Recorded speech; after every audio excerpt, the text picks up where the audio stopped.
So this video is going to be on October 11th. Today is obviously October 4th, what I didn't mention in my last video. If you didn't watch my last video, maybe you want to go back and look at it. I predicted that nothing really big or catastrophic would happen today to try to help ease people's minds a little. But I did show you how to protect your reasonable expectation of privacy, which is how to block your RF signal or your radio signal, your radio frequency, to at least your cell phone. I'm sorry I did not have an up-to-date Android to test. I did not have anything fancy. I did not have an iPhone. I think, what are we on, iPhone 16 now? We're on something crazy now. I know technology is getting really, really advanced, but it just shows you that simple aluminum foil, heavy-duty foil, or a cookie tin still defeats advanced technology. So some of the basics, going right back to the basics, defeat advanced technology. And that's something important if people want to exercise their reasonable expectation of privacy to keep in mind. I think that people should always have access to free and useful information to help themselves, practice their freedom, practice their 4th Amendment right to privacy. And if you're concerned, I imagine everybody got a shock today that didn't know about this, with their cell phones going off in the workplace for 20, 30 minutes, cutting out and then coming back on simultaneously. It probably was scary and comical all at the same time. It probably was like that 2016 movie Cell with John Cusack and the guy who says mother effer a lot. Samuel L. Jackson. Yeah, he's a funny guy. But anyway, it was probably about like that today. And it happened at 2:20 Central Time, or I'm sorry, Eastern Time, and it happened at it happened at 1:20 Central Time. So the backup date for this is the 11th. And they say that the 11th is October 11th, only in a couple of days from now, about a week or so. So the backup date is in case they had some event today that they couldn't do it today. So there's a possibility still that they will do it again on the 11th at around the same time. So that's something to bear in mind. So if you're watching this video for the first time, you don't know what I'm talking about. I'm talking about the emergency alert system. The merge for the testing between your cell phone companies, your carrier providers, whatever, FEMA, probably a bunch of silent partners, FCC, and the FCC. So this is the new thing, the norm. Every couple of years they're going to do this, just in case we have a Maui situation, we have all these other events, or we have some kind of health crisis, or we have some other crisis. So they want to get us used to living our lives in fear and being able to be contacted and being able to be told about this fear. And to me, it reminds me of reading history books about all of the countries that did this before technology was this advanced. They just did it in a different manner. Some of us know these people as brown shirts, black shirts, and so on and so forth, where they tricked an entire community of people into living in fear, and then eventually, what comes after that. So, I don't know if this is where we're going with this, but kind of fits in with the rest of the things that you see happening in the world today. You see a lot of weird things going on. You see things in politics that are happening, whether you follow them or you don't. Somebody somewhere has told you that the first time in history, or at least recent history, that a speaker has been removed from a house, and all this stuff happened in Washington. These little things that never really happened, and we're not exactly practicing the way, from my years of experience, that we have lived our lives throughout the 80s, the 90s, the 2000s, and now the 2023. So things are changing. So these are the things that we need to get used to. And so today, by the way, marked date. Somebody brought it up to me the other day. It was funny. They said, so I need to be worried about this, or I'm sorry, I need to be aware that my phone is going to go off on 10/4. And they said, okay, gotcha, 10/4. And I laughed at first, and I said, you got a point there. It was October 4th today, and it was 10/4. And 10/4, by CB communication, I've always known it to mean affirmative. Message received. That's what 10/4 actually means. So I find it funny that they use October 4th as a CB handle date to say 10/4, message received. So they sent out a signal to your cells, FM, radio, television. People's laptops were interrupted. People's, tablets were probably interrupted today. And like I said, it probably felt like that movie, Cell. And from what I also understand is that Russia is doing the same thing, except they're using a different reason. They're using, I think, a Pacific reason. I think Russia is telling their people nuclear reason. I think to embrace just in case of some type of issue like that. I don't know if it's an attack or a leak or some other catastrophic event. I'm not sure because we don't get Russian news accurately. But I am hearing that they have done this on the same date today. So I don't know how true that is. Other guys and girls out there that have YouTube channels or just private citizens that don't and just like watching videos, you can go look that up yourself and maybe you can bring some clarity to the channel. Like I said, this channel is really focused around do-it-yourself or automotive stuff. But look, if there's some things that I've studied or I know or I've researched, I'm going to bring them out at some point to break up the channel some. Because the channel is heavily intense into automotive repairs, whether it's pulling engines, rebuilding transmissions, and so on and so forth. We are a very mechanical-based family, I would say, and we know what we're doing as far as that goes. But these things sort of steal our attention and pull us aside sometimes, and so to break up the channel, we bring this to you the best that we can. So if you haven't subscribed to the channel yet, do that if you want some of this non-biased material, because I'm bringing it to you from the best non-biased point of view that I can. Whether you like what I say or you don't, I'm doing my best to be sort of non-biased about it. I could have fear-mongered, I could have said it was for some other reason, but I can only tell you what I'm pulling from the world, bits and pieces of the world, and putting it together to give you the best likely scenario. And that's what we've done today with making this video several days ago, and we were able to predict right about what happened. Nothing.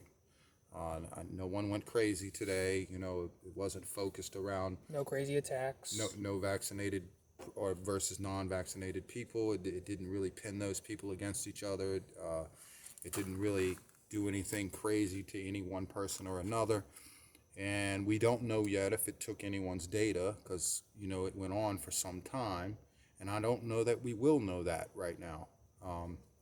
We might hear reports in the future, but we don't know how true that will be unless one of our credit card informations come up, missing, or some other information that we had stored on our phone, or some website we went to was taken and accessed and stored and used. So we don't know that yet. But I don't think so. They wouldn't announce it worldwide like this or nationwide. So I think we're all right so far. But I just want to remind you that on October 11th, that is the backup date. I guess it is possible for them to come back and try it again for people that they may have missed. I know today was a very peaceful day for me and my family because we didn't hear any of that nonsense. In fact, today was so peaceful that it reminded me of 1996 or 1995, where there was no real internet signal or Wi-Fi signal floating around the household. All devices were unplugged. All the routers were unplugged. all of the things that receive a Bluetooth signal or is capable of sending out data through a Bluetooth signal was stored in a 10 box. The cell phones were stored in a 10 box. I think we had a Wii or something like that, a Wii U or whatever the kids use today. That was stored in a 10 box. Modern system. Yeah, that was stored in a 10 box, and we had 0 interruptions. We had a very peaceful day. And it just shows you, it just showed me, I don't know what it would show other people, but it showed me that technology really doesn't have to run my life. And I don't have to fear it either. And sometimes taking a break from it is probably a good thing, a positive thing. And it did turn out to be positive. For me, it did. I can't speak for you. But it did inspire me to wire my house, or to finish wiring my house in all Ethernet instead of using Wi-Fi. Open Wi-Fi. That means my router will no longer be open, broadcasting the signal via Wi-Fi. It will be closed, ran through a wired signal only. It means each device that requires an internet signal will be hardwired. And we have 1 or 2 more rooms to finish running Ethernet cable to, and we need to crimp the heads on the Ethernet cables and make them up as we go, and put T-splitters and stuff like that so that we can run different devices. And it's all going to be wired on one switch, and the second I hit that switch, it all shuts off. And that switch will be in, I guess, the favorite part of the house, and I'll be able to say, hey, let's go to sleep. Click the light switch off like we're going to bed, and all Wi-Fi signal shuts off. So that, therefore, we don't have any sleep disturbances, just in case this technology is that powerful. I mean, we are moving into the 5th generation, and even probably the 6th generation of the internet that's coming up. So why not do that if we can? Now, I understand they make devices today that don't have an Ethernet port for you to be able to connect to, so they force you to use Wi-Fi. We try to get away from those, and we get vintage equipment that operates very quickly and efficiently, and there are very good laptops out there and computers and things like that that have Ethernet ports that are just as fast, if not faster, than most Wi-Fi tablets. So we do have that technology, and we could take advantage of it before they stop making things without Ethernet ports. So I just wanted to kind of give you a heads up on the 11th. It's possible that on the 11th they will do this again at the same time to catch people that they didn't catch, or find some other excuse. There could be any other excuse that would come up. I'm not saying fine, it's not a conspiracy, but it could be a conspiracy. I don't know, we don't know. Catch people that had a very high expectation of privacy today. Maybe they could do that for people that have a high reasonable expectation of privacy, such as myself and a whole bunch of other folks that I know in my own community and even my own state. They all have this reasonable expectation of privacy. A good portion of people still actually care about their reasonable expectation of privacy. So I'm glad to have helped anybody out there that was concerned about becoming a zombie in the middle of this, or having their family members become a zombie, or having a cell signal sent to their brain and them going on a tyrannical rampage, or nothing happening, just a little bit of this or a little bit of that, and aggravation during your work day with a bunch of noise. Bring some of the fear down. Some of the fear down, but some of the realistic what to expect in the middle of it. And I'm glad that it worked out this way, unless we find out our, not mine, but people's data in the future was stolen. I was successful. I turned my phones back on. I waited hours after. And in fact, I'm filming on one of those phones right now. Turned it back on and got no. Not even a retroactive alert. No, nothing after, nothing. No alert waiting for me, no text message, no nothing. Batteries were drained a little bit from trying to roam for a signal, but... Well, I didn't turn them off before I put them in the box. One of them we and didn't. Some people said, why don't you just take your battery out of your phone, not your battery out, but turn your phone off. Well, the problem with that is that there are inactive RFIDs out there. There are phones and car computers and things that all have standby power. They have residual power left over in them. They have little bitty diodes, little bitty batteries, little tiny capacitors, things like that that store energy. And it just might be enough to ping a signal to say, hey, we just got a GPS coordinates on so-and-so. If you're concerned about that. If you're concerned about your privacy, you know, so they may have done that. I mean, this is the reason why these big drug dealers get caught with all this money that they run around with in this country and other countries, is because we have RFID chips in the new $100 bills. And when I say new $100 bills, I mean in the last 10 years or so when they came out with the brand new $100 bills.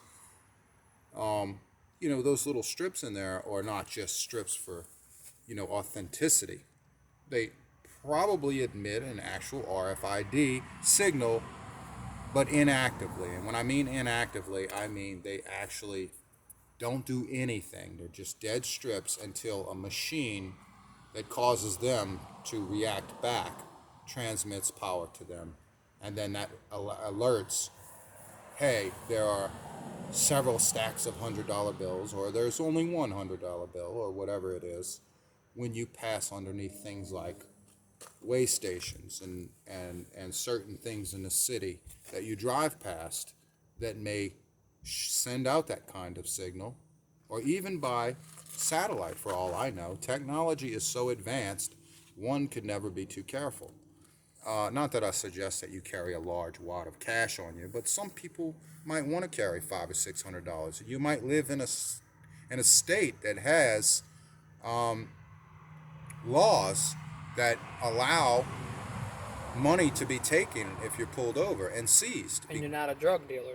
And you might not, you know, you might not be a drug dealer. You might be an honest, hard-working person like I am. You might just want to get from point A to point B, but you want to keep $500 or $200 cash on you in case of an emergency, like systems go down, like banking systems go down or something, and you might want to be able to trade with somebody or pay for gas.